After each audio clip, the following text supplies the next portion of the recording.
At sa iyo mga kasang, no, kung maalala nyo, may kinuha tayo na dalawang pares ng Tuxedo Koi Guppy at meron na nga umorder nito.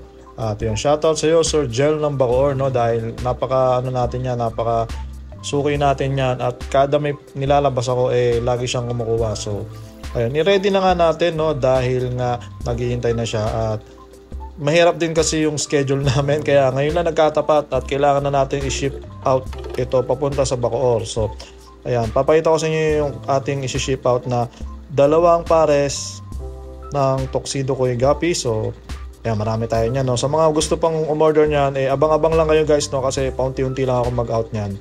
So ganyan yung nakuha natin. At kung maalala nyo, nagsimula tayo niyan, 4 na piraso lang, no, dalawang pares galing kay PRRM Guppies. At naparami nga natin yun at ngayon nga isang KD pool na siya.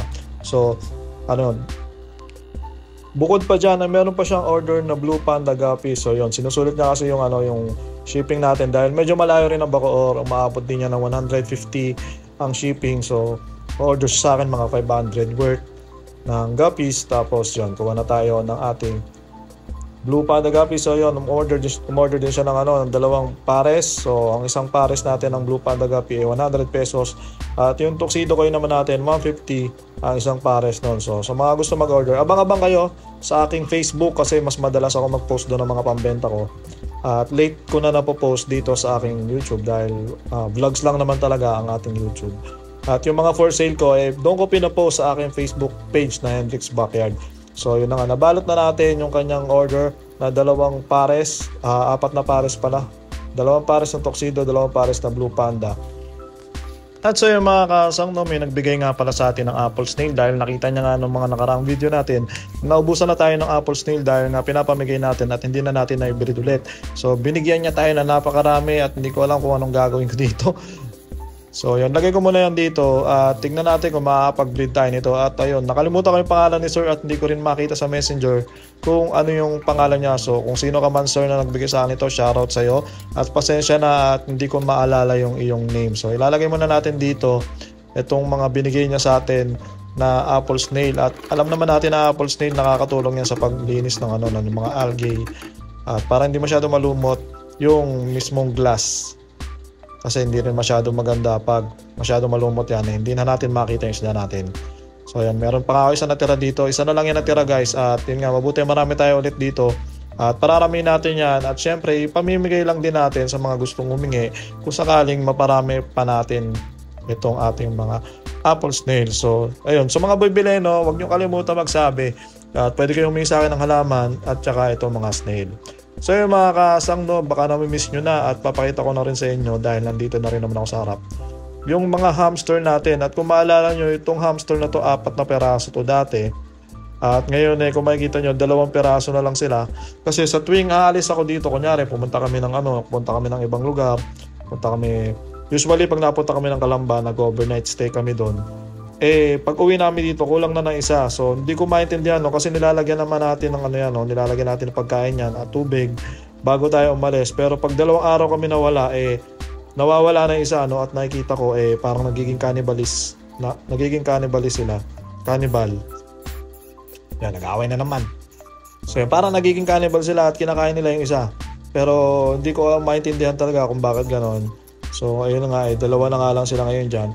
At hindi ko alam kung male o female to dahil hindi ako marunong tumingin ng mga hamster na yan.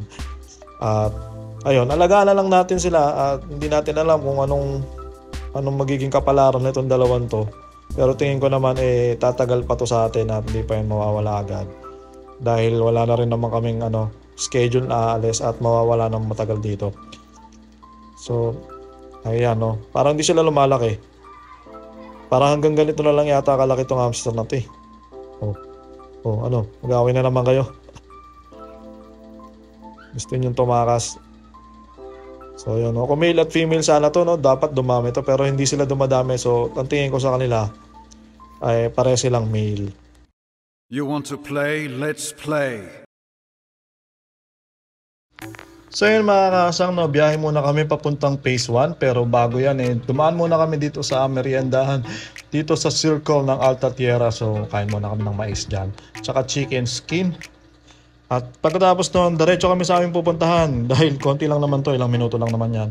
Dahil may kukunin kami yung bagong aso, no, dahil binigyan kami ng kapatid ni Mrs. ng isang aso. At ito ay isang Shih Tzu na aso. At anak ito na aso nila. At yun nga, nag-promise sila na ibibigay nila sa amin yung isa. Dahil kung maalala nyo, meron tayong kasama dati sa bahay na si Charlie the Dog.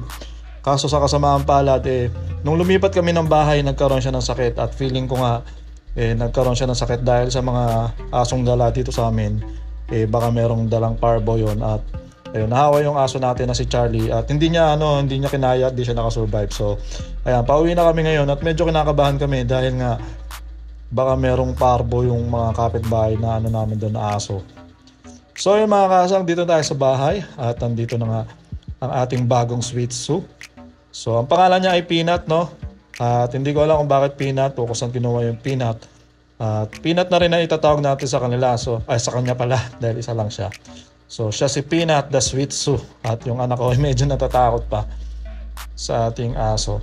At ayun, maraming salamat sa ipag ko kay Ate Baby tsaka kay Kuya Kim dahil ayun, binigyan nyo kami ng bagong makakasamang aso dito sa aming bahay. So ayun, nagbe-breed kasi sila ng aso. Meron silang yung pure breed nila na Shih Tzu, tapos yung tatay naman niyan parang halong poodle at Shih Tzu. So ang tawag daw doon ay poodle Shih Tzu, putsu ba? Basta pinagsamang poodle at Shih Tzu. So hindi siya talaga 100% pure na Shih Tzu, pero mukha naman siyang Shih Tzu at tingin ko malakas naman yung dugo ng Shih Tzu diyan. So ayan, hintayin natin ang paglaki nitong ating bagong aso. At welcome to the family. Ayan, welcome to the family, Peanut the Shih Tzu. At ayun, sana matagal na pagsamahan natin. Alright. Kung maalala nyo dati na si Charlie the Dog, medyo madalas siya nakakulong. Pero dito naman, ang gagawin namin, hayaan lang namin siya dito sa baba at bahala siya kung anong ngat-ngatin niya dyan. Pero may kulungan pa rin siya. Kung sakaling aalis kami, kailangan namin i-secure pa rin talaga siya. So, ayan. Pero ngayon, dito siya, bahala siya dyan, o iyak siya dyan, o magkalat siya dyan. Lilinisin na lang namin. At ayun, alam naman natin ang responsibilidad pag may aso kayo para ring nagka-baby niyan, lalo na pag ang aso niya ay Shih Tzu. At ayun nga, napansin ko siya na parang kinakabahan siya at parang sinisinok siya kahit binidyoan ko siya na to, at parang kinakabahan din ako kung ano nangyayari sa kanya kasi parang parang sinisinok siya. At parang ang bilis ng heartbeat niya. Hindi ba na hindi ba na parang magugulat o baka na high blood. So ayan, nanggigigil talaga ako sa kanya dahil napaka-cute ng ating bagong Shih Tzu. At hindi ko alam kung bakit pinopokus siya ng anak ko. Yung anak ko yung nagbibideo sa akin. At ayan, inaantok na si Shih Tzu. So patutulugin natin ang ating Shih Tzu. Pero parang ako yung nakakatulog. So yun guys, tapusin na natin yung video na to. Maraming salamat sa mga nanonood. Peace out. Shoutout po kay Sir Aris Marasigan ng Winnipeg, Canada. Shoutout din po sa ating first 5 ng last video kay Sir Loki Boy, kay Anthony Alhanabi, kay Ryan Mones, kay PJ's Hub at kay John. Shoutout po sa inyo lahat.